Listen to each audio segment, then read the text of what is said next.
Bonjour, je suis Manon chez Je passe mon titre pro.fr et je suis en charge de la rédaction des dossiers professionnels que l'on propose.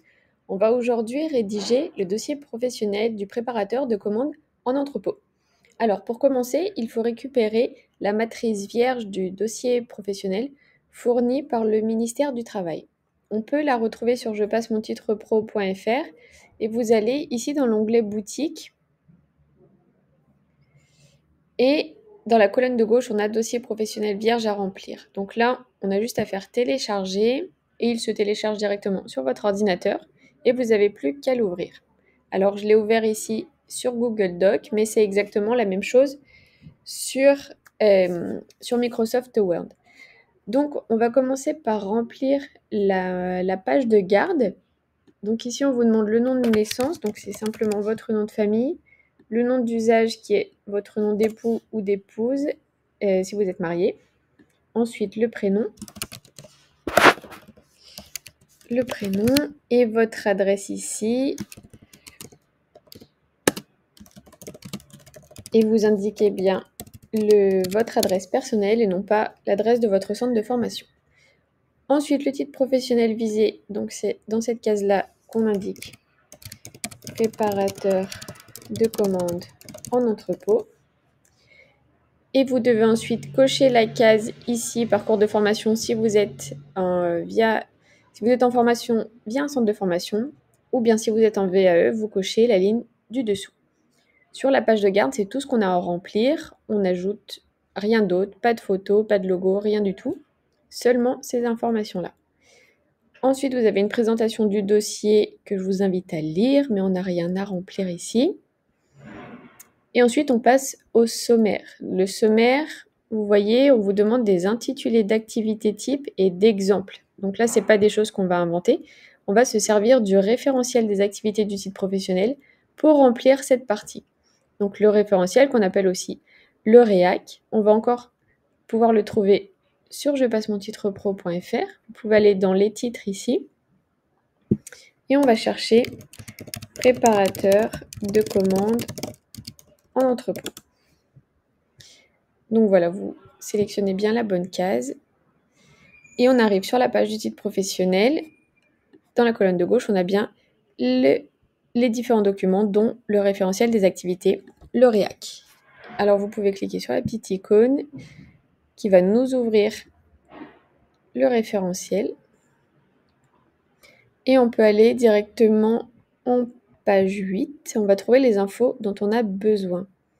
Là, vous voyez ici, il y a une colonne activité type et une colonne compétences. Donc, on va se servir de ces informations-là pour remplir notre sommaire. Donc là, vous avez l'activité type numéro 1. Je fais simplement un copier. Et ici, je vais revenir coller dans l'intitulé de l'activité type 1 mon titre. Je fais pareil pour l'activité type 2 que je viens coller ici même. Et ensuite, dans un dossier professionnel, on vous demande d'illustrer les activités avec 2 à 3 exemples de compétences par activité. Donc, c'est ces compétences-là qu'on va venir renseigner dans les intitulés d'exemples et qu'on va ensuite pouvoir développer.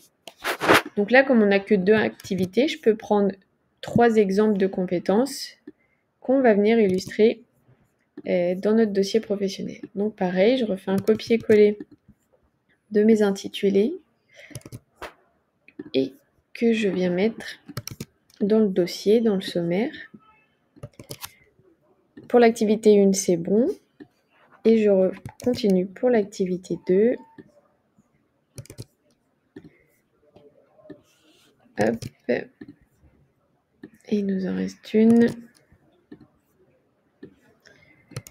Donc voilà, comme je disais, on n'est pas obligé, pour pas que le dossier soit trop lourd, on n'est pas obligé de décrire toutes les compétences. Donc j'en ai pris seulement 3 pour chaque activité, ce qui est déjà bien pour un dossier professionnel. Si vous voulez avoir plus d'infos sur chaque compétence, vous pouvez faire une recherche. Donc là, je fais simplement un pomme F, pomme V pour chercher, jusqu'à tomber sur la fiche compétences professionnelles numéro 1. Et vous avez une description de la compétence. Donc ça peut vous aider pour la rédaction de votre dossier professionnel à savoir quoi écrire pour chacune des compétences. Et bien sûr, il y a une fiche par activité et par compétence. Là, j'ai la compétence numéro 2, etc.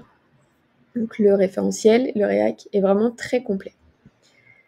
Donc je vais pouvoir passer à la suite. Là, vous voyez, on a les intitulés activités 3 et 4 qu'on n'a pas pour le titre professionnel. Donc je peux les sélectionner, simplement faire un clic droit et supprimer les lignes. Comme ça, j'ai un sommaire qui est propre et j'ai pas de lignes inutiles. Une fois qu'on a rempli le sommaire, on peut passer aux exemples de pratiques professionnelles. Donc là, on vous redemande l'intitulé de l'activité de type et de l'exemple. Donc je vais refaire pareil. Je vais revenir chercher mon tableau. Je reprends l'intitulé de l'activité et de la compétence. Et bien sûr, il faut être cohérent avec ce qu'on a indiqué dans le sommaire. Si par exemple, dans le sommaire, vous avez choisi ces 3 compétences-là, dans les exemples de pratique, bien sûr, vous commencez par cette compétence-là. On ne va pas aller mettre celle-là si on ne l'a pas mise dans le sommaire. Alors ensuite, on nous demande de décrire les tâches ou opérations effectuées dans quelles conditions. Là, vous allez simplement décrire toutes les tâches réalisées pendant votre période en entreprise ou votre formation concernant cette compétence-là. C'est pour ça que de bien lire la description de la compétence, ça peut aider. Pour la rédaction, pour vous aider, vous pouvez fonctionner par sorte de tiret, déjà pour décrire dans les grandes lignes ce que vous avez fait. Et ensuite, vous pouvez développer chaque partie de ces tirets. Alors, je peux commencer par exemple avec la préparation du chariot avant la prise de poste, puis le contrôle des éléments techniques et de sécurité. Ensuite, suivi et vigilance pendant la journée. Signalement des anomalies et gestion collective. Et enfin, fin de poste et vérification de la charge. Là, ce sont les grandes lignes de mon récit et je vais pouvoir développer maintenant chaque partie pour décrire précisément les tâches effectuées. Donc là, je vois que mon texte est en gras, je le garde pour les titres, puis je vais faire un texte un peu plus fin pour la rédaction. Donc là, je précise, alors je développe chaque jour avant de commencer ma tournée. Je prends le temps de vérifier le chariot préparateur de commande qui m'est attribué, le modèle style OPX20. Je m'assure qu'il est disponible, correctement chargé et que le niveau de batterie affiché sur l'écran digital est suffisant. Je débute par une inspection visuelle complète. Donc je vérifie qu'aucun objet n'est accroché, qu'il n'y a pas de fuite au niveau de la batterie, ni de câble endommagé. Les fourches doivent être droites, propres et dégagées. Alors, je vois que j'ai fait une faute. Voilà. Ensuite, je contrôle l'état des roues et des bandages en déplaçant légèrement le chariot pour m'assurer qu'il tourne sans résistance ni fissure. Ce sont des gestes que j'ai appris dès le début auprès de mon chef d'équipe. Donc pour la partie préparation du chariot, on a terminé. On peut passer au contrôle des éléments techniques. Donc je poursuis avec la vérification du compartiment batterie. Je m'assure que les cosses sont bien fixés, qu'il n'y a pas de coulure d'électrolyte et que le niveau d'eau est correct. Ensuite, j'effectue les tests de fonctionnement. Une fois à bord, je mets le contact. Je vérifie le klaxon, les feux avant et arrière. Et je teste les commandes hydrauliques pour m'assurer de la fluidité des mouvements. Le frein de parking est aussi contrôlé en stationnant dans une pente. Et je teste le bouton d'arrêt d'urgence qui doit arrêter immédiatement tout le chariot. Ces vérifications permettent de garantir ma sécurité et celle de mes collègues dans l'entrepôt, bien sûr. Voilà, on peut passer au suivi et à la vigilance. Donc, durant la journée, je reste attentif au comportement du chariot. Si j'entends un bruit inhabituel ou que je perçois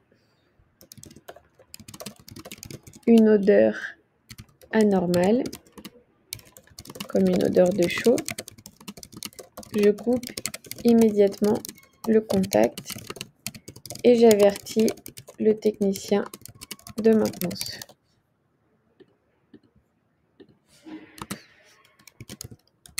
Cela m'est déjà arrivé et l'intervention rapide a permis d'éviter tout risque. J'assure également une maintenance de base, c'est-à-dire qu'en fin de poste, je nettoie la plateforme de conduite, les poignées et l'écran avec un chiffon humide et un désinfectant neutre. Une fois par semaine, je contrôle le niveau d'électrolyte des cellules avec un densimètre en respectant les consignes de sécurité, c'est-à-dire gants et lunettes. Hop. Et j'ajoute de l'eau distillée si besoin. On peut passer au signalement des anomalies et gestion collective. Donc, lorsque je rencontre un problème que je ne peux résoudre seul, comme un code d'erreur ou dysfonctionnement suspect, je le note dans le registre papier prévu à cet effet avec toutes les infos nécessaires, donc la date, l'heure, numéro du chariot et description du problème. Je transmets ensuite l'information au technicien ou au responsable d'exploitation selon leur disponibilité.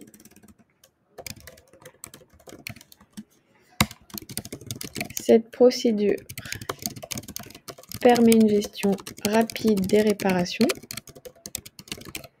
et évite qu'un collègue n'utilise un chariot potentiellement dangereux.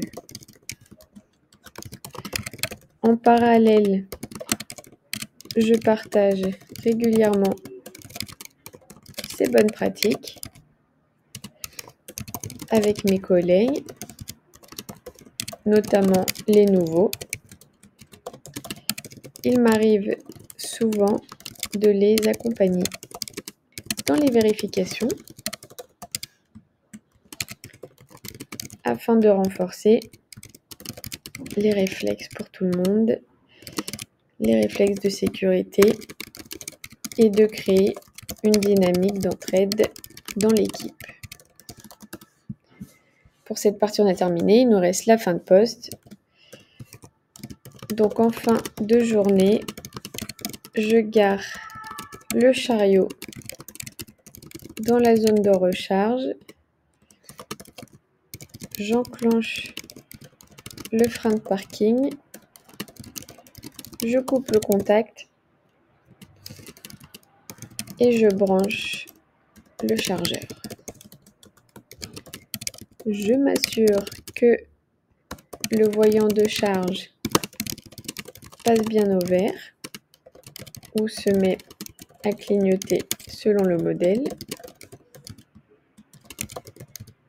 Signe que la recharge est en cours. Je prends soin de bien ranger le câble pour éviter tout risque de chute. Enfin, avant chaque cycle de préparation, je vérifie toujours que la charge correspond bien à la capacité du chariot en consultant la plaque signalétique. Par exemple, notre chariot style OPX20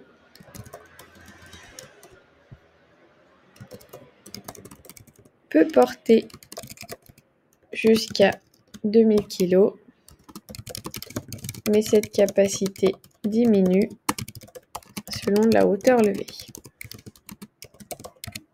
Grâce à notre logiciel Reflex WMS, je peux aussi anticiper les commandes volumineuses et adapter le choix du chariot en conséquence. Et voilà, là, on a terminé de rédiger notre récit pour cette première compétence. On a bien vérifié l'adéquation du chariot à la tâche à effectuer et on a réalisé la maintenance de premier niveau. Maintenant, on nous demande les moyens utilisés. Je vais réduire ma fenêtre. Hop. On demande les moyens utilisés. Donc là, vous indiquez tous les outils que vous avez utilisés dans le cadre de cette compétence, de ces tâches-là. Donc là, on a parlé du chariot style OPX20.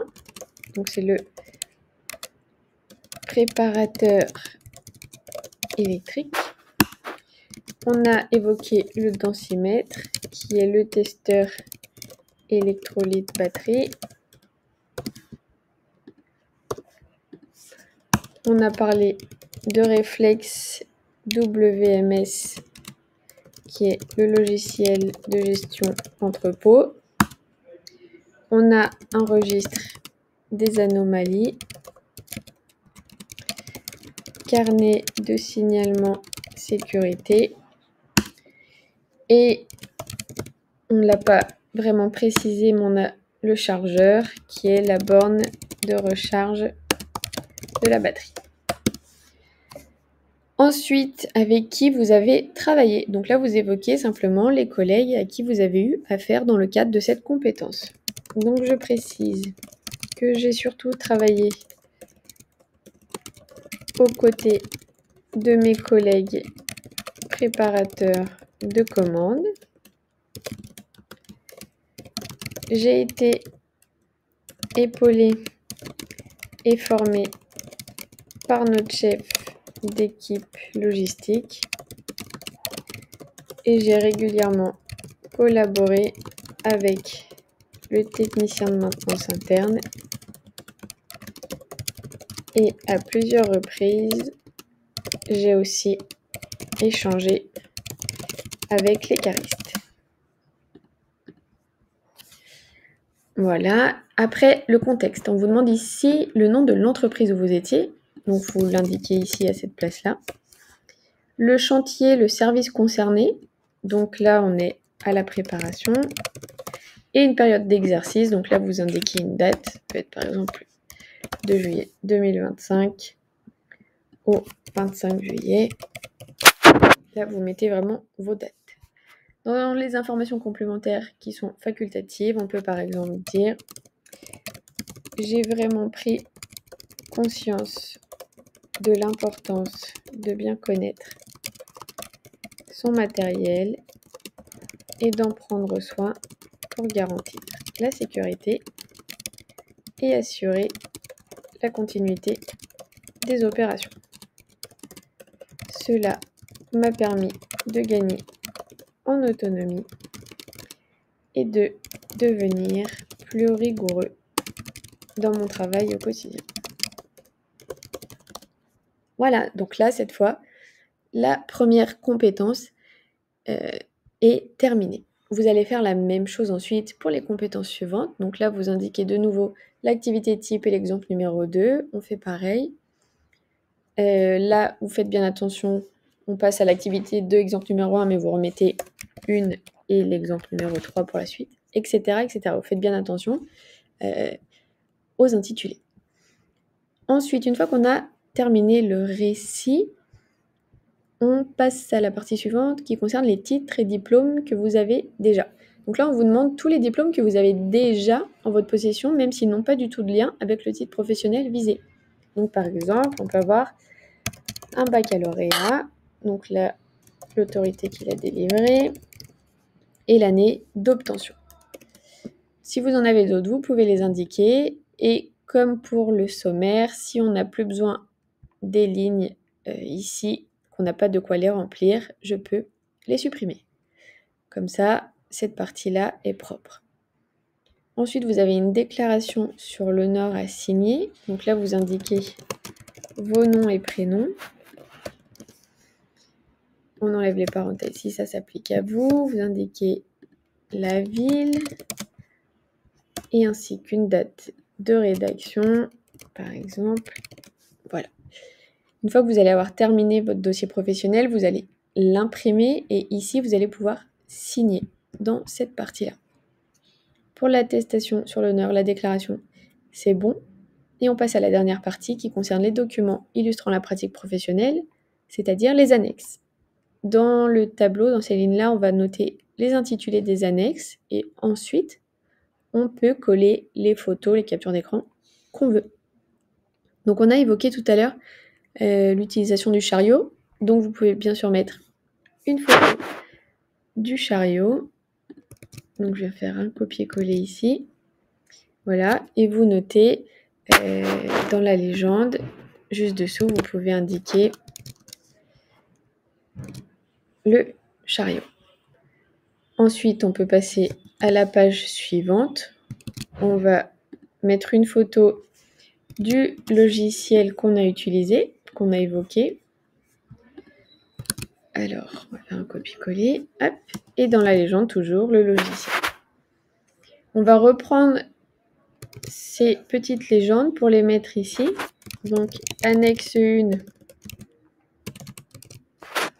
le chariot. Et pour la deuxième, je reprends l'intitulé. Faire annexe 2. Ok, là on s'assure que tout est correctement écrit dans les mêmes couleurs pour que tout soit propre et à la même taille, ce sera plus propre. Et voilà, là vous avez correctement terminé la rédaction de votre dossier professionnel. Vous allez pouvoir ajouter d'autres annexes pour les autres compétences que vous allez avoir renseignées. Et c'est tout. J'espère avoir pu vous aider. Si vous avez encore besoin d'aide pour la rédaction de votre dossier professionnel, chez Je passe mon titre pro, on a rédigé un dossier professionnel complet pour le titre professionnel préparateur de commandant d'entrepôt que vous pouvez retrouver toujours sur la page du titre professionnel. Le dossier complet est disponible ici même. Alors attention, c'est un dossier professionnel qui doit vous servir d'exemple pour la rédaction, pour la structure, mais vous devez bien sûr impérativement le personnaliser en fonction de votre propre expérience. On vous demande un paiement de 4,90 € et vous le recevez dès le paiement sous quelques minutes directement sur votre boîte mail. J'espère que c'est plus clair pour vous et je vous souhaite bon courage pour la rédaction de votre dossier professionnel et je vous dis à bientôt. Merci.